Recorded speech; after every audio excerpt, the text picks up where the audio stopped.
بسم اللہ الرحمن الرحیم۔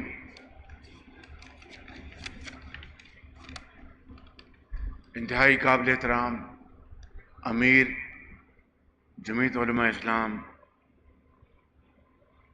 حضرت مولانا فضل الرحمان صاحب،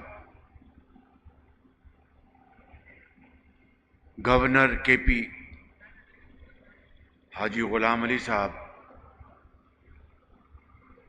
وزیر مواصلات مولانا اسد محمود صاحب، وفاقی وزراء کرام، صوبائی وزراء کرام، چیف سیکرٹری آئی جی کے پی،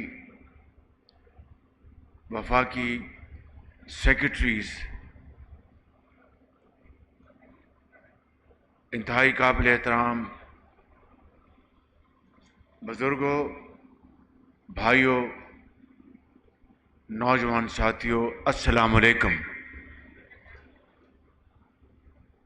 آج میرا یہ چوتھا دورہ ہے ڈیرہ اسماعیل خان کا، پچھلے 16 ماہ پر محیط سیلاب سے لے کر آج تک سیلاب کی تباہ کاریاں اور تعمیراتی منصوبوں کے افتتاح، ان سب حوالوں سے میرے لیے یہ بہت عزت کی بات ہے کہ میں یہاں پر آپ کے سامنے ایک مرتبہ پھر حاضر ہوں۔ میرے بزرگوں اور بھائیوں، اس 15-16 ماہ کی قلیل مدت میں جو تاریخ کے مشکل ترین چیلنجز ہمیں ورثے میں ملے وہ آپ جانتے ہیں، اور جس کو کہتے ہیں کہ سر مڈاتے اولے پڑے۔ جب 11 اپریل 2022 کو جب میں نے اپنا حلف اٹھایا اپنی ذمہ داری کا، تو مجھے احساس تھا کہ حالات بہت مشکل ہیں، لیکن اس کا اندازہ نہیں تھا کہ حالات حد درجہ تباہ کن ہیں۔ جو ہی ہم نے اقتدار سنبھالا تو پاکستان کی تاریخ کا سب سے بڑا تباہ کن سیلاب آیا، جس سے کہ پورے ملک میں 3 کروڑ 30 لاکھ افراد متاثر ہوئے۔ صوبہ سندھ میں، بلوچستان میں، کے پی میں، اسی جگہ پر ڈیرہ اسماعیل خان میں اور دوسرے علاقوں میں، اور الحمدللہ اللہ تعالیٰ کا یہ جتنا بھی میں شکر ادا کروں کم ہے کہ مجھے اس نے ہمت اور توفیق دی کہ میں تقریباً ہر جگہ چپا چپا پہنچا، اور مخلوط حکومت کے ساتھ مل کر ہم نے 100 ارب روپیہ سے زیادہ وفاق سے فنڈز ان متاثرہ خاندانوں کے لیے مہیا کیے، اور صوبوں نے اس میں بھرپور حصہ ڈالا۔ مگر آج بھی اگر آپ مجھ سے پوچھیں کہ کیا سیلاب زدگان کا حق ادا ہو گیا، تو میرا جواب ہے کہ بدقسمتی سے نہیں۔ اس کی وجہ یہ ہے کہ وسائل کی شدید قلت،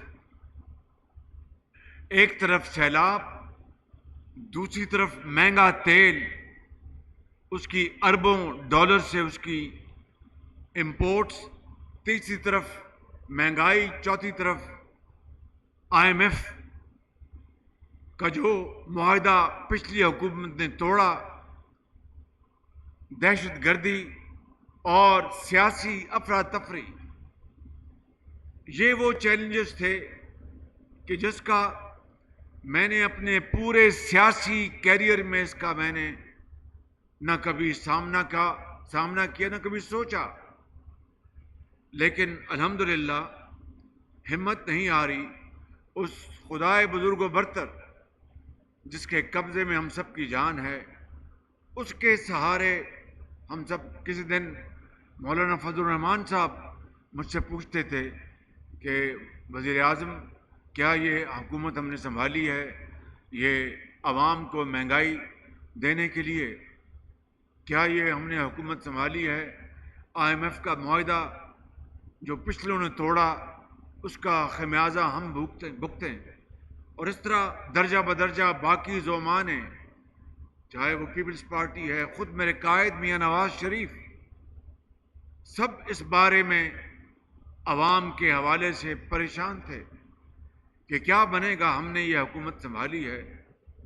تو میرا جواب یہ تھا، کل بھی تھا، آج بھی، اور کل بھی یہی جواب ہوگا کہ پچھلی حکومت عمران نیازی کی، اس نے اپنی سیاست چمکانے کے لیے ریاست کو قربان کرنے میں کوئی کسر نہیں چھوڑی، جن کی چیدہ نشاندہی میں نے ابھی کی ہے. اور ہم نے تمام مخلوط حکومت کے زعماء نے، مولانا فضل الرحمان صاحب نے، آصف زرداری، بلاول بھٹو صاحب نے، MQM کے ڈاکٹر صدیقی صاحب نے، اور سردار خالد مکشی صاحب نے، مینگل صاحب نے، ANP ایمل ولی خان ان کی پارٹی نے، سب نے مل کر، اس میں کیو لیگ شامل ہے، خود میری اپنی پارٹی شامل ہے، مل کر یہ فیصلہ کیا کہ ہم سیاست قربان کر دیں گے، ریاست کو بچائیں گے.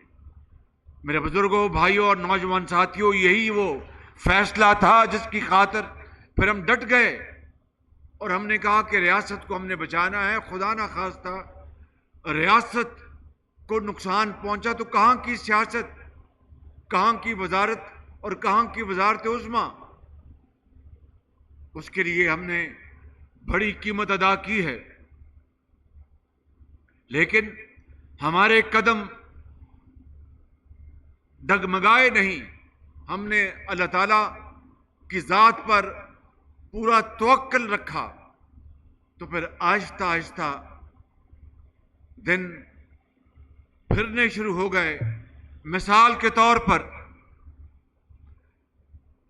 یہ جو ابھی سیزن گزرا ہے، پچھلے 10 سال میں پاکستان میں گندم کی پیداوار ریکارڈ پیداوار تھی پچھلے 10 سال میں.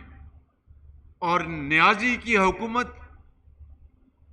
کی بدنیتی اور سازش کی بنا پر اس سال گندم میں بے پناہ کمی ہوئی اور ہمیں اربوں ڈالر کی گندم باہر سے منگوانی پڑی، فرٹیلائزر منگوانا پڑا. مگر اللہ تعالیٰ نے اپنے بے پایہ فضل و کرم سے کسان کی محنت کو اس پر کرم فرمایا اور ریکارڈ گندم پیدا ہوئی. اور اس سال مجھے امید ہے خدا تعالیٰ فضل کرے گا انشاءاللہ کہ پچھلے کئی سال کے مقابلے میں ریکارڈ کپاس کی فصل پیدا ہونے والی ہے، اور انشاءاللہ جس کے آثار سامنے نظر آ رہے ہیں. اس کا کیا مطلب ہے؟ اس کا مطلب ہے کہ ہمیں باہر سے گندم اور کپاس منگوانے کے لیے جو اربوں ڈالر خرچ کرنے پڑتے تھے وہ اس میں بہت کمی آ جائے گی. ابھی آپ نے سنا ڈاکٹر مصدق ملک صاحب سے کہ کس طرح پچھلے 16 مہینوں میں $575 ملین کی گیس کی پیداوار میں اضافہ ہوا، اور اس کا مطلب ہے کہ باہر سے گیس نہیں منگوانی پڑے گی اس حد تک. اور اب مزید $500 ملین، یعنی تقریباً سمجھ لیجئے کہ $1 ارب، 280 ارب روپے کی گیس کا اضافہ ان 16 ماہ میں ہوا ہے.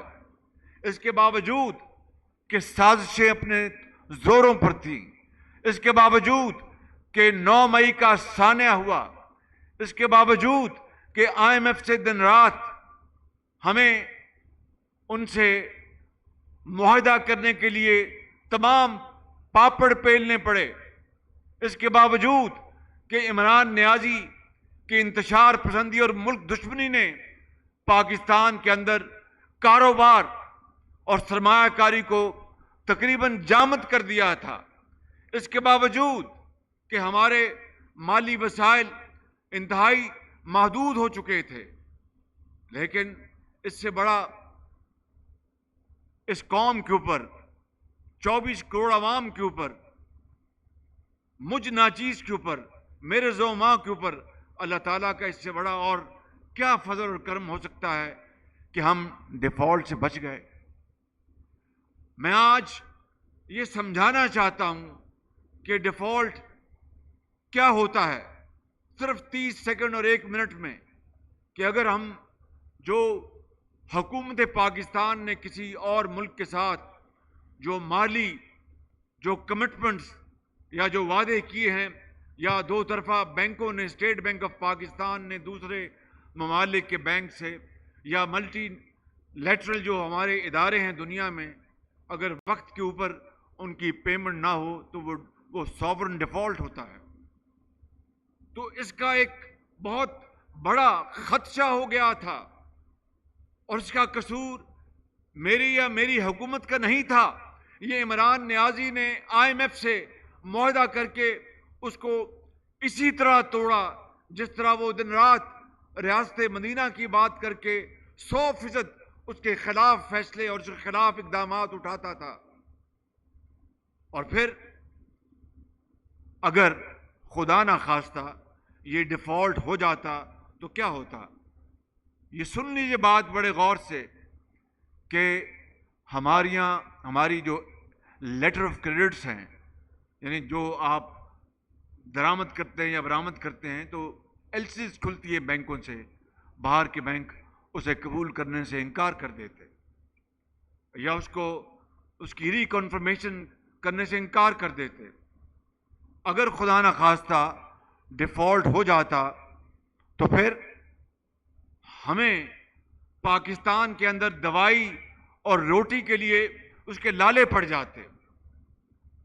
اگر خدا نہ خواستہ ڈیفالٹ ہو جاتا تو ہماری صنعت اور حرفت کو کاری ضرب لگتی.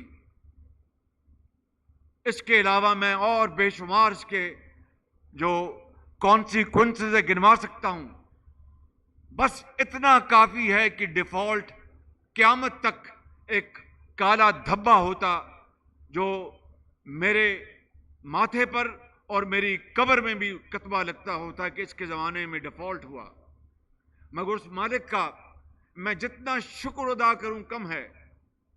میں تمام عمر بھر جو میری باقی ہے میں سجدہ ریز بھی ہوں تو اس کا شکر نہیں ادا کر سکتا کہ اللہ تعالیٰ نے کمال مہربانی سے پاکستان کو ڈیفالٹ سے بچایا.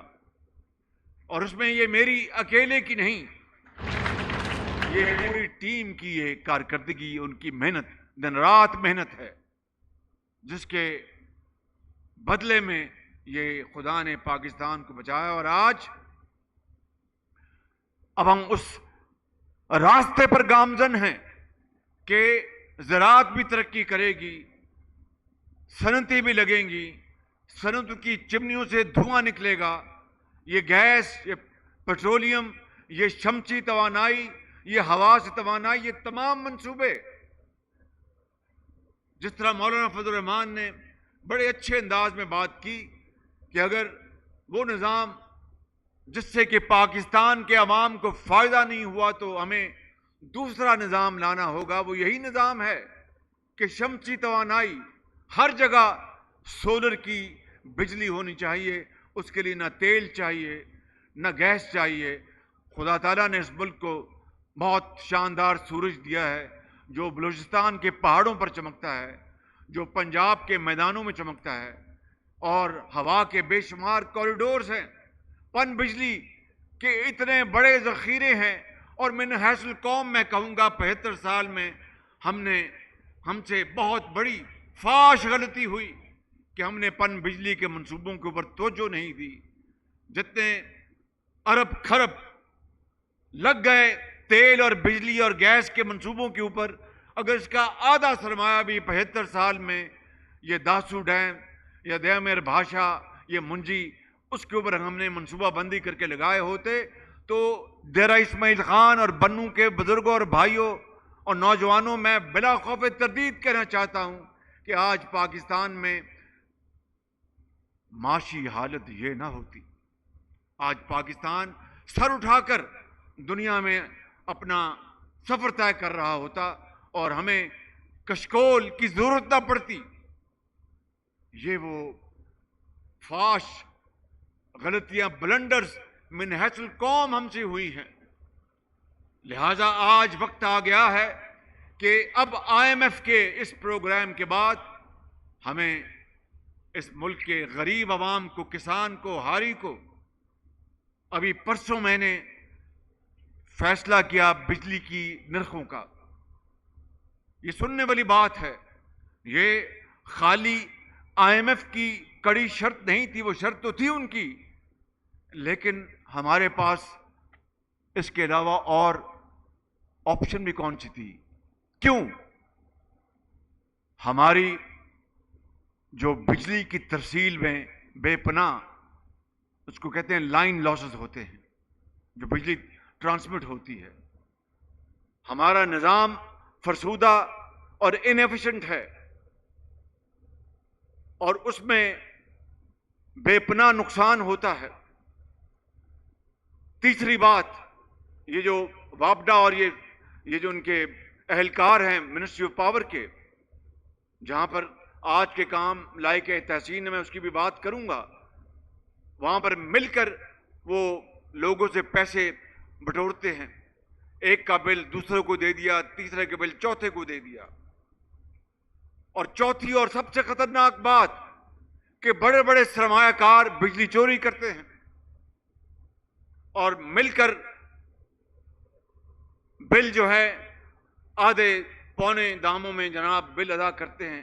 یہ کل مجموعہ, یہ تقریباً غور سے سنیے منسٹر صاحب, ذرا غور سے بات سنیں. منسٹر آف پاور ادھر توجہ فرمائیں. یہ ملا کر سالانہ 400 ساڑھے 400 ارب روپے کا پاکستان کو نقصان ہے. اور یہ جو سرکلر ڈیٹ ہے جس کو کہتے ہیں گردشی قرضہ بجلی کا خالی, یہ 2.5 ٹریلین ہے. کتنا ہے بھائی؟ 2.3 2300 ارب روپے. اس میں غریب آدمی تو کوئی قصور نہیں ہے, ہاری کا کوئی قصور نہیں ہے, مزدور کا کوئی قصور نہیں ہے, بیوہ اور یتیم اور ایک طالب علم کا کوئی قصور نہیں ہے, ایک نرس اور ڈاکٹر کا کوئی قصور نہیں ہے.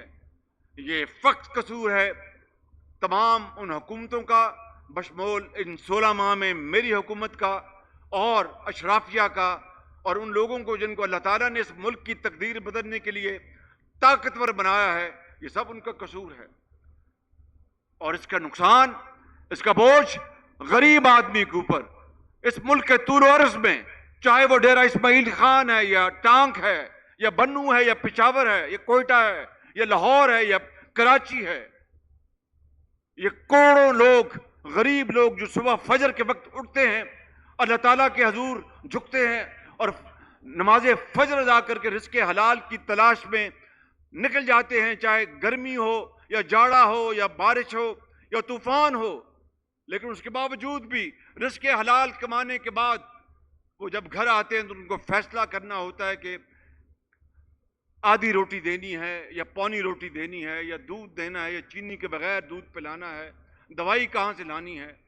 اور اشرافیہ جن کی وجہ سے یہ ملک اس حد تک پہنچا وہ آج بھی آٹا اگر خدا نہ خواستہ وہ 1 لاکھ روپیہ کلو بھی ہو جائے تو وہ ادا کر سکتے ہیں. غریب 1 کلو آٹا آج خریدنے جائے تو اس کے پسینے چھوٹ جاتے ہیں. حضرت مولانا یہ ہے جس نظام کا آپ نے اشارہ کیا اور جس تبدیلی کے لیے آپ نے ایک باقاعدہ آپ نے پورا اپنا وزن ڈالا اور پوری قوم کو دکھایا کہ اس ملک کے اندر ایسی حکومت جو کہ نام لیتی ہو پاکستان کا اور پاکستان دشمنی کرے، ایسی حکومت. میں پوچھتا ہوں، میں سوال کرتا ہوں، مجھے بتائیں کہ عمران نیازی جو نوجوانوں کو اگر انہوں نے بااختیار بنانا تھا تو ان کو تو 4 سال وفاق میں اللہ تعالیٰ نے دیے اور اس صوبے میں 10 سال دیے. میں پوچھنا چاہتا ہوں کہ کتنے وظائف دیے انہوں نے اس صوبے میں، یعنی ڈیرہ غازی خان سے لے کر اور وہاں تک پارا چنار تک کتنے وظیفے دیے انہوں نے بچوں اور بچیوں کو تعلیم کے لیے. میں اپنی بات نہیں کرنا چاہتا یا میں خود نمائی کے لیے نہیں آیا، لیکن صرف موازنے کے لیے میں کہنا چاہتا ہوں کہ جب میں 10 سال رہا خادم نواز شریف کی قیادت میں پنجاب میں، تو لاکھوں بچوں اور بچیوں کو جو انتہائی ذہین قابل مگر ان کے پاس وسائل نہیں تھے، ان کے والدین کے پاس رزق حلال کمانے کے باوجود ان کو ہم نے وظائف دیے اربوں روپے کے، اور لاکھوں بچے اور بچیاں وہ تعلیم کے زیور سے آراستہ پیراستہ ہوئیں. آج ہزاروں ڈاکٹرز ہیں، انجینئرز ہیں اور نہ جانے کہاں کہاں وہ ملک کے لیے خدمت کر رہی ہیں.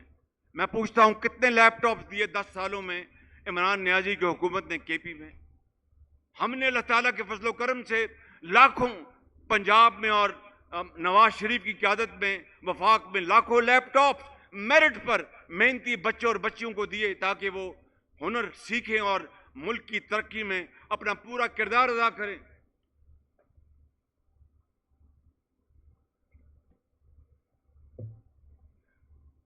مجھے بتایا گیا ہے کہ موسم کی خرابی ہے تو میں اپنی بات میں ذرا سکیڑ لیتا ہوں. میں سب سے پہلے یہ جو گلدستہ ہے سڑکات کا اور پلوں کا جو کہ جال بچھایا جا رہا ہے جائے گا، ہمارا بستی جو ہمارے جو ایشیا کے راستے ہیں ان کو کنیکٹ کرے گا، اس کے لیے میں مولانا اسد کو مبارکباد پیش کرتا ہوں.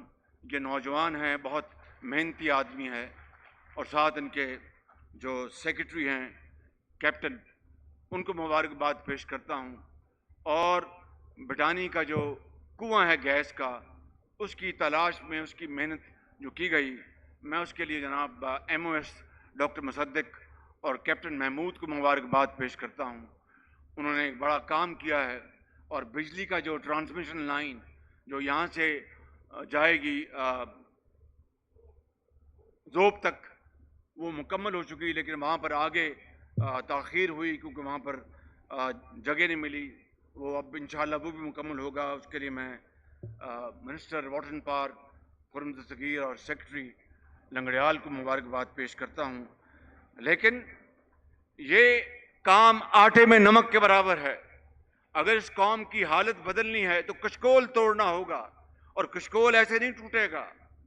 وہ جو شہنشاہی اخراجات جو ہیں، جو ملک کے اندر کرپشن ہے، جو میں نے جس کا ابھی کچھ چیزوں کا ذکر کیا ہے، اس کا جب تک خاتمہ نہیں ہوگا اور پوری قوم مل کر آگے نہیں بڑھے گی، ملک ترقی نہیں کر سکتا. لیکن الحمدللہ وقت آ گیا ہے، اب ہم نے ایک نیا جامع منصوبہ بنایا ہے، اس کی بنیاد رکھ دی ہے SIFC کی، جس کو میں معاشی ریوائول پروگرام کہتا ہوں، جس میں سر فہرست زراعت ہے، معدنیات ہیں، اربوں کھربوں ڈالر کے معدنیات ہیں پاکستان میں، مگر ایک دھیلے کی عام آدمی کو اس کا فائدہ نہیں پہنچا. فیسیں ہم نے بھر دی وکلاء کی اربوں روپے، لیکن جو رب تعالیٰ نے زمین میں ہمیں جو دولت دی ہے وہ اتنی ہے کہ ہمیں کسی اور چیز کی حاجت نہیں رہے گی. لہٰذا ان تمام چیزوں کو، اس نظام کو ٹھیک کرنے کے لیے اللہ تعالیٰ کے فضل و کرم سے ایک نظام بن چکا ہے جس کا آغاز ہو چکا ہے. اس میں پوری حکومت شامل ہے, اس میں وفاق کی حکومت شامل ہے, چاروں صوبوں کی حکومتیں شامل ہیں, ہمارا جو دفاعی ادارہ اس کی سپہ سالار اس میں شامل ہیں, اور مل کر دن رات اس کے اوپر کام کیا جا رہا ہے. اور میں آپ کو یقین دلاتا ہوں کہ اگلے الیکشن کے نتیجے میں جو بھی حکومت مارج وجود میں آئے گی, اس ملک کا نقشہ بدلنے کے لیے ہم سب کو مل کر کام کرنا ہوگا. اور اگر ہمیں موقع دیا اللہ تعالیٰ نے, مولانا فضل الرحمان ہمارے بہت ہی محترم امیر ہیں, میاں نواز شریف سے ان کا بھائیوں جیسا تعلق ہے, لیکن تعلق ان سے میرا تھا جو کہ بڑھ کر پر میاں نواز شریف صاحب سے بنا. میں ان کا, میاں نواز شریف بےحد احترام کرتے ہیں, اور انشاءاللہ مل کر ہم اس ملک کی تقدیر بدلیں گے اللہ تعالیٰ کے فضل و کرم سے. شبانہ روز محنت کر کے, قربانیوں سے ہم انشاءاللہ اس ملک کو بنائیں گے عظیم. میں آخر میں آپ سب کا بہت شکریہ ادا کرتا ہوں. اللہ تعالیٰ ہم سب کا حامی ناصر ہو. میرے ساتھ ایک نعرہ لگائیں, پاکستان پاکستان, قائد اعظم